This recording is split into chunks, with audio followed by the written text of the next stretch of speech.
दोस्तों सुबह मैंने जो कहा था वही हुआ ना। और मैं वीडियो बनाना भी नहीं चाहता था, लेकिन आप लोगों का कमेंट आता है और फ़ोन भी कुछ लोगों का आता है जिनको नंबर मिल गया, भैया क्या हुआ, क्यों वीडियो नहीं बनाए, कुछ जानकारी दीजिए।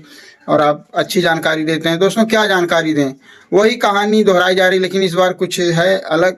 कहानी तो वही है लेकिन कुछ दूसरे तरीके की बातें आई हैं निकल करके। जैसा कि आप लोग जानते हैं 3 जनवरी को तारीख थी, तो 3 जनवरी को जो है तारीख जो है फिर पड़ गई 8 जनवरी को। अब 8 जनवरी को भी तारीख थी, लेकिन आज की तारीख जो कैंसिल हुई, मैं बोलता था ना कि ये लोग जो तारीख डालते हैं ऐसा लगता है ना कि जैसे जानबूझ के ऐसी तारीख डाली जाती है कि उस दिन कुछ ना कुछ होता ही है। तो दोस्तों मेन बात यह है कि आज भी अनुराग यादव के केस में नहीं हुई सुनवाई, सुनवाई ही नहीं हुई और मिल गई अगली अगली तारीख। अब क्यों नहीं हुई सुनवाई, क्या है कारण, ये भी बताएंगे। और एक अलग बात, नई बात निकल करके उस बात पे भी चर्चा करेंगे।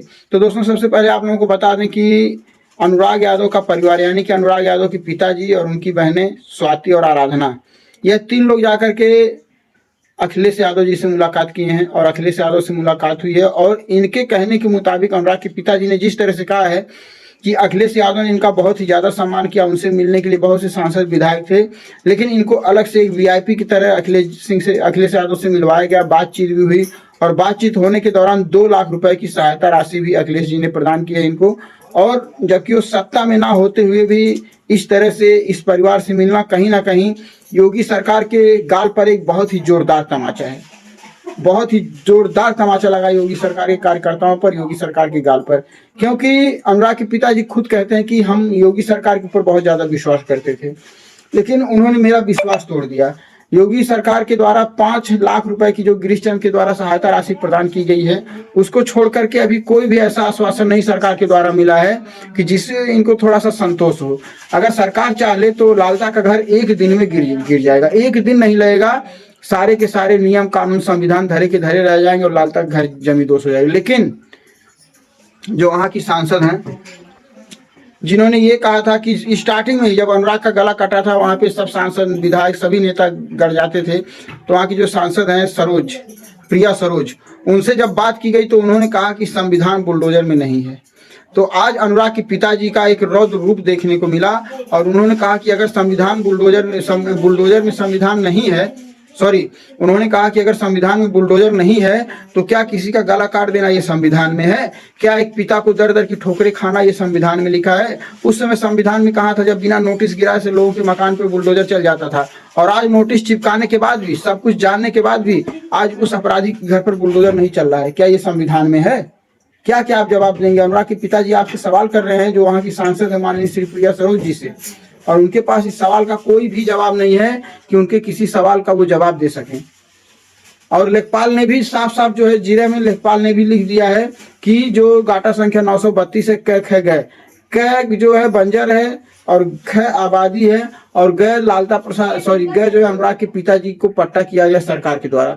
तो एकदम 100% ये क्लियर हो गया है कि लालता प्रसाद का घर बंजर जमीन में है, लेकिन अभी भी उसमें जो है कोताही हो रही है, आनाकानी हो रही। पता नहीं ये लोग चाहते क्या है और करना क्या चाहते हैं। हम तो भैया हम पागल हो गए हैं, बिना मतलब कि क्या हो रहा है क्या नहीं हो रहा है कुछ समझ में नहीं आ रहा कि आखिर ये लेखपाल साहब, कानूनगो साहब, तहसीलदार साहब, आखिर ये तिकड़ी मिल करके क्या खिचड़ी पका रही है? तारीखें ऐसे डेट पर डाली जाती हैं कि जिस डेट पर कुछ ना कुछ होता है। अब आज की अगर बात की जाए दोस्तों, आज भी जो पिछली बार एक बार तारीख कैंसिल हुई थी, आप लोगों को पता होगा, बार एसोसिएशन चुनाव का प्रस्ताव आया था, तो उसके लिए तारीख जो है पड़ गई थी, और आज चुनाव था इसके लिए तारीख पड़ गई। बताइए क्या जब तारीख डाली जाती उस समय ये तहसीलदार साहब को नहीं पता होता कि इस डेट को कुछ होने वाला है? तारीख पड़ती है 4-5 दिन में। तो ये जो चुनाव होता है, प्रस्ताव होता है, ये सब 4-5 दिन से पहले ही इसके फैसले और तारीख आ जाती है कि इस दिन को ये होने वाला है, या संभावनाएं भी हो जाती है कि इस दिन से लेकर के इस दिन के बीच में ये हो सकता है। तो उतना गैप करके लेट ही डाली भैया, लेकिन तारीख लेट करके डालिए। और इस बार भी जो तारीख पड़ी है ना, इस बार भी 100% मैं लिख करके दे रहा हूँ। अभी मैं इसी तारीख को आज ही मैं कह दे रहा हूँ कि अगली बार सुनवाई नहीं होगी। जानते क्यों नहीं होगी? तारीख पड़ी है 15 जनवरी, यानी कि मकर संक्रांति। आपको पता है 14 जनवरी को मकर संक्रांति है। जाहिर सी बात है कोई नहीं आएगा, कोई अपने घर गया होगा, कोई कहीं गया होगा। त्योहार मनाना ज्यादा जरूरी है, लेकिन ये नहीं सोचा गया कि और एक अनुराग के गांव में दिवाली का त्योहार तक नहीं मनाया गया। और अनुराग के पिताजी ने साफ साफ कहा है कि प्रिया सरोज से सिर्फ अनुराग के पिता ही नहीं, पूरा गांव ही नहीं, अगल बगल के गांव के लोग भी आज प्रिया सरोज से बहुत ही ज्यादा खफा हैं, क्योंकि उन्होंने कुछ किया ही नहीं। और अखिलेश यादव से मिलवाने का काम दोस्तों बड़े बड़े नेता जो नहीं कर पाए, वो एक छोटे लड़के ने कर दिया। छोटे लड़के का नाम उन्होंने कुछ बताया है, सूरज ऐसे करके बताया गया है। उस छोटे लड़के ने प्रयास किया और अखिलेश यादव से उनके परिवार को मिलाया।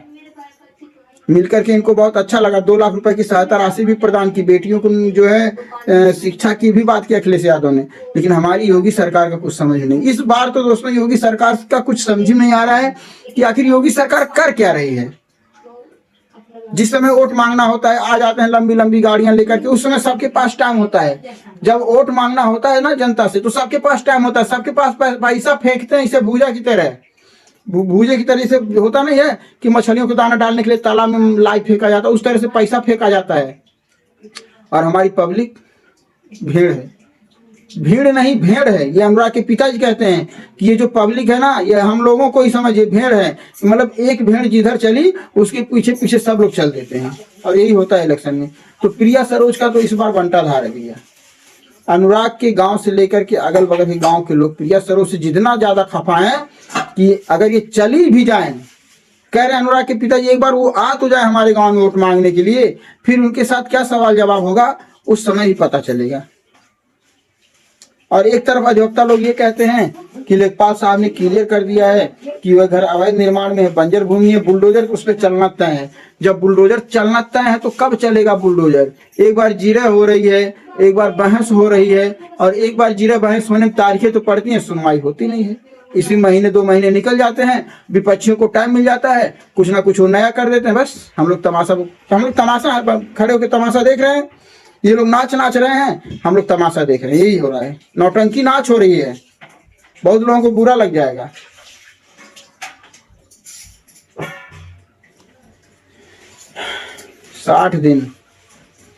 साठ दिन से वह परिवार चैन की नींद नहीं सोया है। सुख का एक निवाला उनके मुंह के अंदर नहीं गया है। जब वो अपने घर में बैठते हैं तो उनको लालता का छत नजर आता है। अनुराग के पिताजी को मकान बनाने नहीं दिया गया क्योंकि एक गरीब आदमी थे, और वो जबरदस्ती पैसों के दम पर बंजर भूमि में मकान बनवा लेता है और किसी को कुछ पता ही नहीं चलता है। अरे उसने गलती कर दी, अनुराग यादव का गला काट करके उसने गलती कर दी। नहीं तो सरकार को क्या है, कोई भी बना लो भैया, जाओ बंजर भूमि मकान बना लो, क्या फर्क पड़ने वाला है।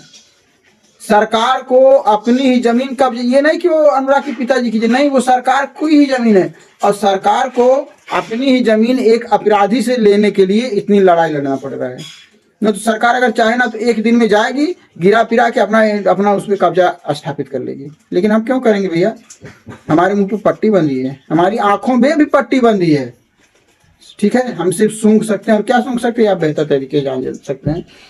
तो दोस्तों यही सारी जानकारी देनी थी आप लोगों को, और बहुत कुछ कहना, क्या कहें बताइए।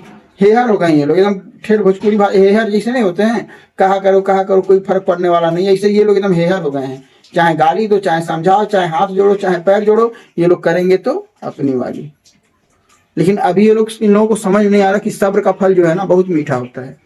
अनुराग के पिताजी जितना बर्दाश्त कर रहे हैं उतना भोगोगे तुम लोग, इतना भोगोगे कि समझ में नहीं आएगा, सोचने पर मजबूर हो जाओगे कि हमने कौन सा पाप किया था कि इतना ज्यादा भोग रहे हैं।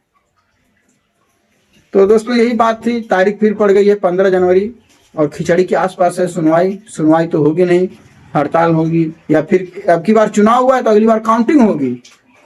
एक बार तो प्रस्ताव पारित हुआ तो जो है हो गया, तारीख पड़ गई। इस बार चुनाव हो गया तो तारीख पड़ गई, अगली बार गिनती होगी तो तारीख पड़ जाएगी। उसके बाद जो है जो जीतेंगे उनका जो है क्या कहते हैं, नामकरण होगा, जो भी होगा, शपथ ग्रहण होगा। तो ऐसे तारीखें मिलती रहेंगी, और ये लोग उसी दिन तारीख डालेंगे जिस दिन कोई ना कोई काम होगा। जानबूझ के उसी दिन तारीखें ये लोग डालते हैं।